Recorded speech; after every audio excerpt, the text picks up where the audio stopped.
Hamas की आखिरी जंग। हमास ने फिर मारे 15 इजरायली सैनिक। मरकावा टैंक के इस वीडियो को दिल थाम कर देखिएगा। यह वीडियो हमास के प्रतिशोध का है। यह वीडियो गाजा से आया। गाजा में हमास इजरायल को कितनी गहरी चोट दे रहा है,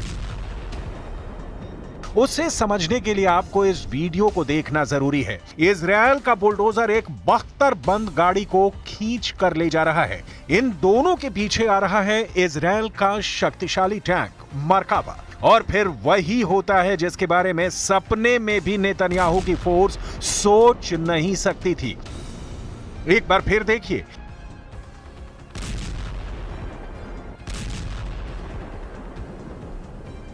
करीब 800 टैंक और बख्तरबंद गाड़ी तबाह होने के बाद भी इजरायल गाजा में लड़ रहा है।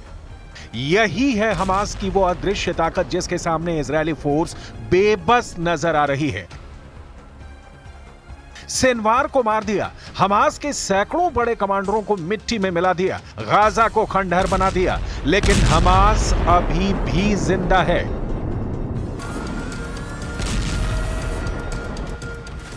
और हमास का जिंदा होना ही नेतन्याहू की सबसे बड़ी हार है।